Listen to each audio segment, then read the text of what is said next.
It's over. For the first time in modern American history, a sitting president is facing the forced dismantling of his own empire. No delays. No shields. No precedent in over 50 years. The order has been signed. Assets marked. Lines crossed. How did a system designed to protect power become the weapon that turned on it? Stay with us, because what happens next rewrites the rules forever. The first thing you would notice was the sound. Not shouting. Not arguments. Just the steady noise of a printer inside a court administration office. Paper moved through the machine slowly, line by line. A clerk tore off the page. Tape was pulled sharp. F.I. Nell. Shoes crossed the marble floor. Every movement was calm, controlled, professional. On a metal table lay a cream-colored envelope. Thick paper. No decoration. One red stamp in the center. Ardeur. No one spoke loudly, because no one needed to. The smell of burnt coffee mixed with new paper filled the room. This was not routine. This was not paperwork being processed. This was the moment something broke. I have followed American politics for decades. I have watched scandals explode, presidents fall, markets crash, and courts hesitate. And I want to say this clearly, even for me.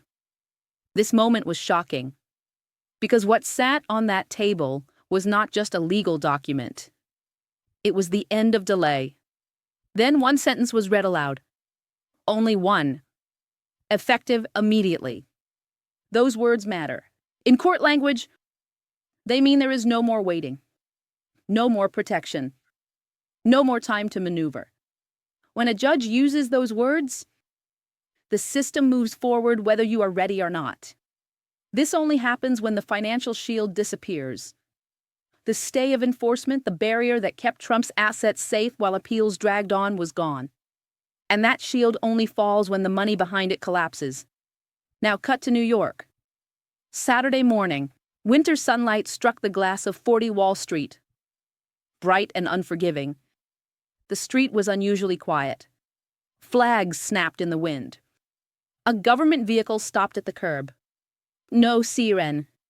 No announcement. Just flashing lights reflected in the building's windows. This is noise. I've beaten worse. But this time, the machine kept moving. Behind the scenes sat a New York Supreme Court judge, no name needed. What mattered was temperament, and patience had run out. The decision not to grant more time was not political theater. It was arithmetic. Liquidity risk. Global instability. A defendant who could not prove cash. Delay was no longer neutral. Delay became dangerous. Then there was Letitia James. Her strategy was brutally simple. She did not want golf courses buried in lawsuits. She wanted cash flow. She wanted assets that could be controlled, redirected, and converted.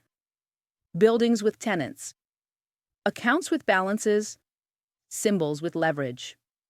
This was not revenge. This was enforcement. The Sheriff's Office of New York City played its role with mechanical clarity. Their position was not ideological. It was procedural. We have an order. That was it. Across the invisible line stood the Secret Service. Their logic came from a different universe. National security, protected perimeters, controlled access. They weren't debating guilt or innocence. They were calculating risk. Two forces, two mandates. One doorway. Inside the White House, phones did not stop ringing. The White House counsel's office was not arguing whether the judgment was fair. That question was already dead. They were arguing consequences. Optics.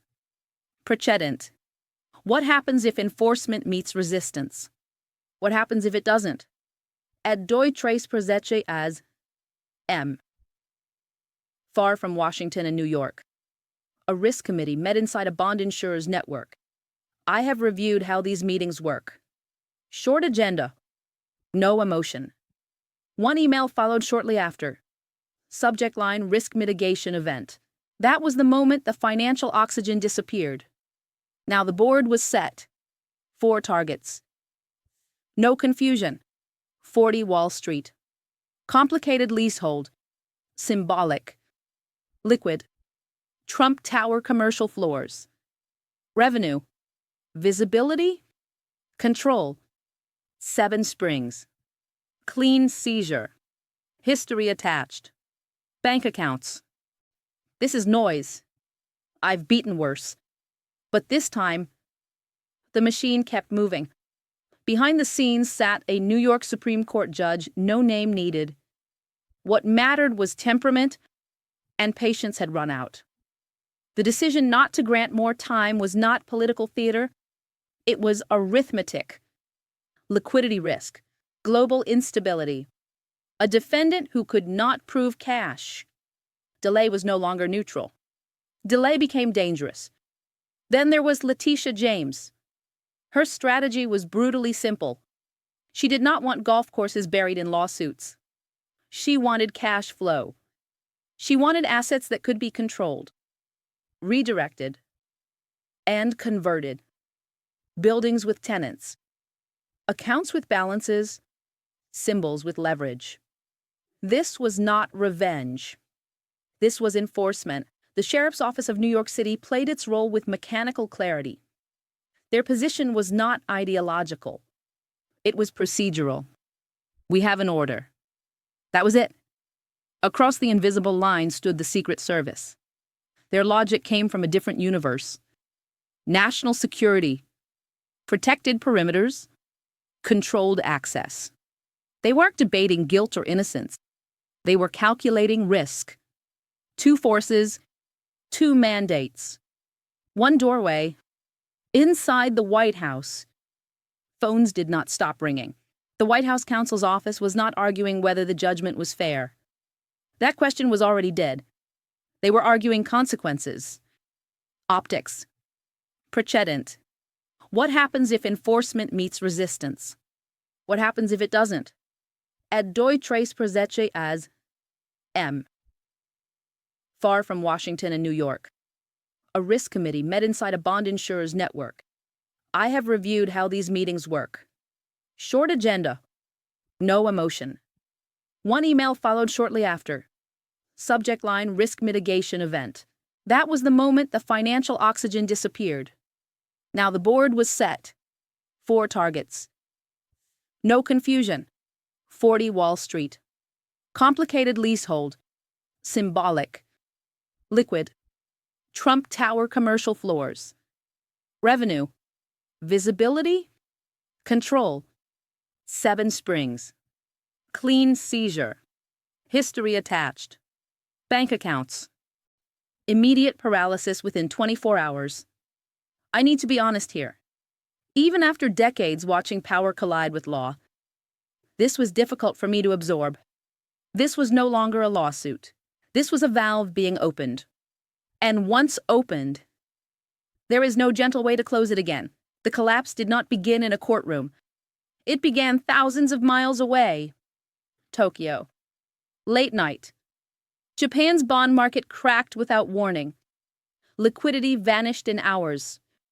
Trillions of dollars that had quietly supported the global financial system began rushing for the exits. What looked stable on Friday evening became radioactive by dawn.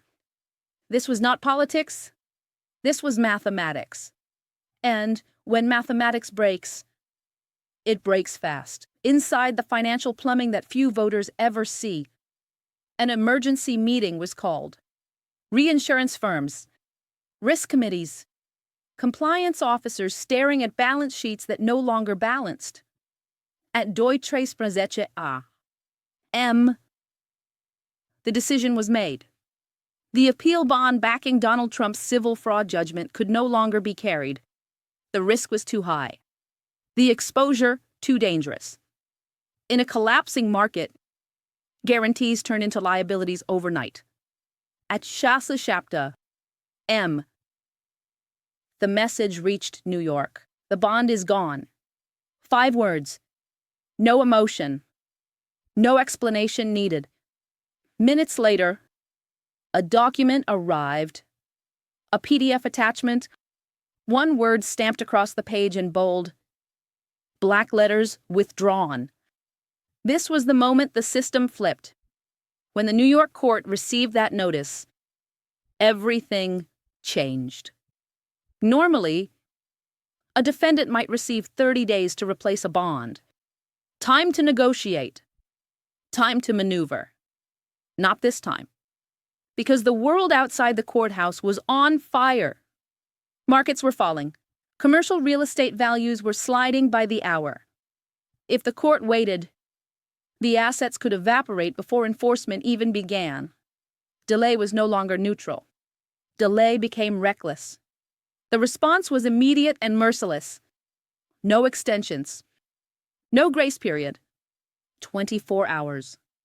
Inside the courthouse, the atmosphere shifted. The smell of printer ink grew thick. Papers moved faster. An assistant dropped a paperclip. Small sounds suddenly felt enormous. The air conditioning hummed too loudly, like a warning siren no one could turn off. I have watched courts hesitate before. I have watched judges blink under pressure. I did not see that here. Even for me. This was hard to absorb. I had never seen a financial shield collapse so completely. So suddenly, at NOAA 0 a.m., the order was signed. The stay of enforcement was lifted. With one signature, theory became action. The sheriff's office moved with precision. This was not a raid. This was a checklist. Properties identified, accounts flagged, notices prepared. The strategy was layered. First, the banks. Quiet, clean, no cameras required. Money can be frozen without anyone opening a door. A senior advisor inside the White House whispered a warning that has echoed through many crises before: don't create the footage they want. But reality does not wait for media strategy. By late morning, a sheriff approached the revolving doors on Fifth Avenue. Calm, professional. No raised voices. Just an order in hand.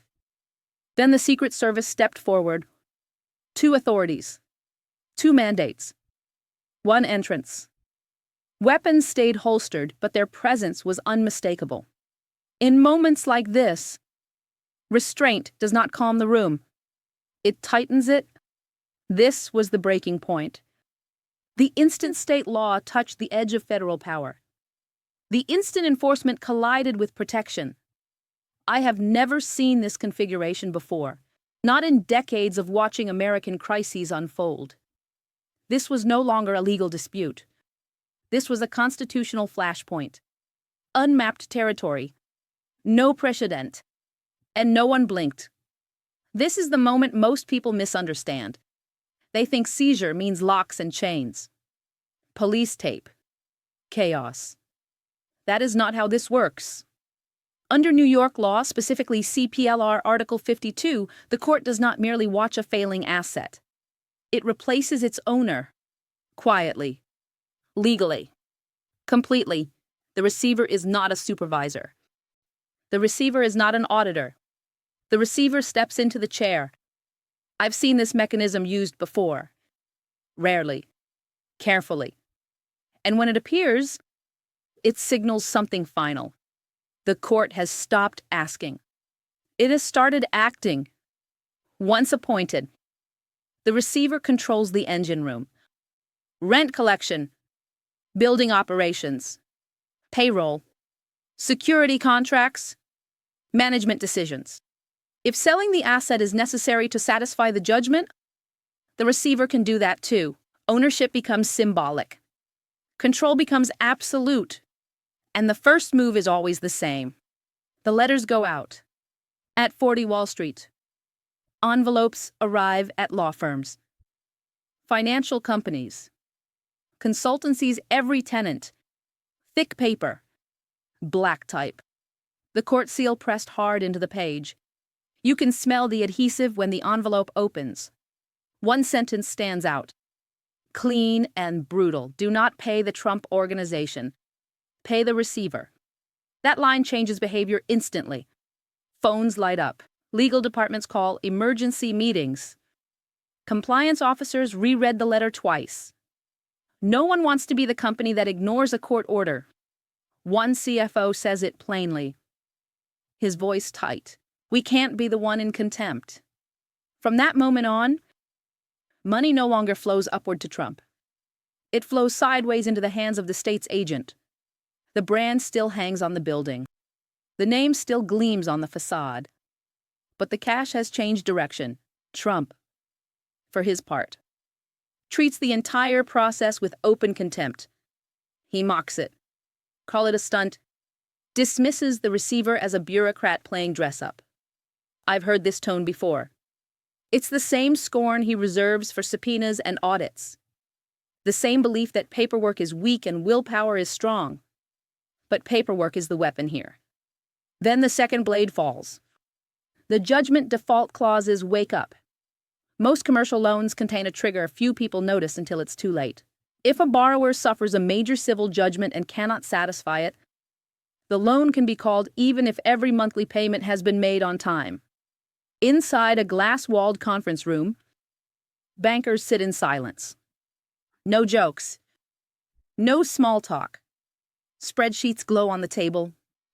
One executive breaks the quiet with a single word: accelerate. That is banker language for paying everything now. This is where the collapse becomes exponential. The state wants equity. The banks want principal.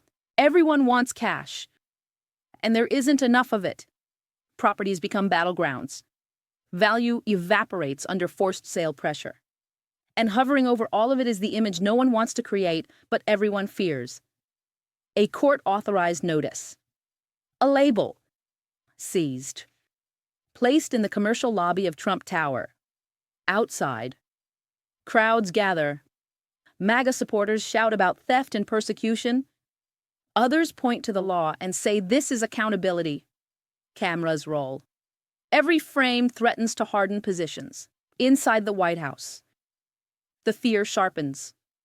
Because if Trump orders interference, if he instructs federal protection to block lawful civil enforcement, the line is crossed. Obstruction. Constitutional crisis. Uncharted territory. I need to say this plainly. Even after decades watching power resist consequence, this is hard to process. I have never seen a moment where a court-appointed manager could dismantle a sitting president's private empire from the inside out without breaking a single door. This is not a spectacle. This is not theater. This is the system doing what it was designed to do when patience runs out. And once the receiver takes the keys, there is no polite way back. This is not the end of a man.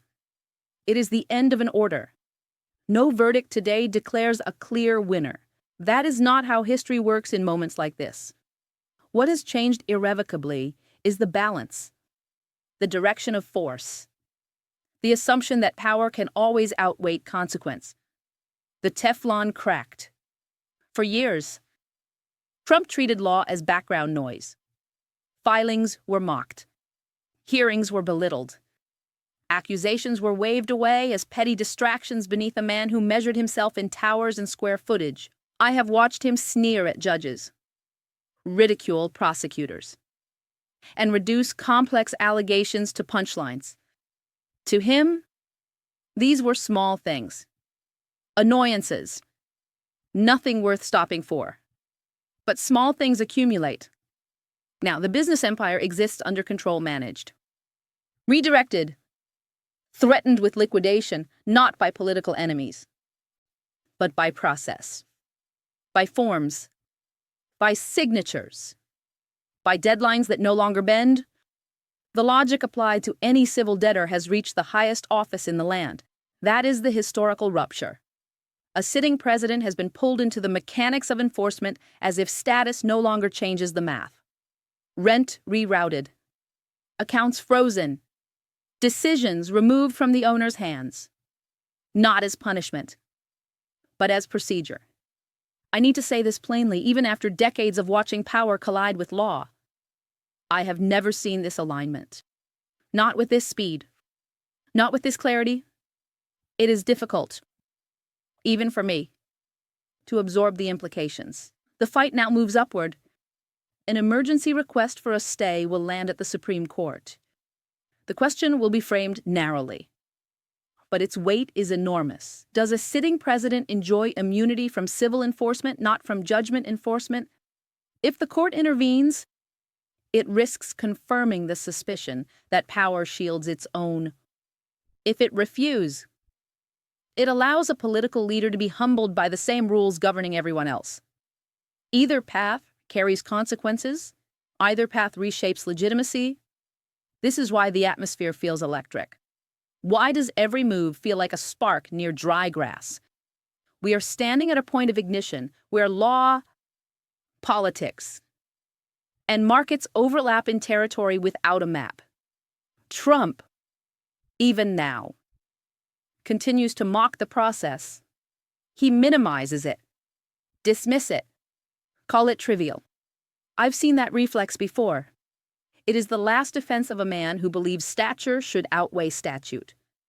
But stature does not pay judgments. Liquidity does, and that brings us to the only verdict that matters. Power is not measured by how loudly you dismiss the law. It is measured by whether you recognize the moment when the law stops being a suggestion. Because in the end, history teaches this without mercy. Even giants must learn to walk to the rhythm of a judge's clock. Thank you for staying with me until these final moments. It truly means a great deal. If this story touched you or sparked reflection, please leave a like, hit subscribe, and share so our voices can reach further. Stay strong. Stay vigilant. And I will see you in the next journey. Farewell.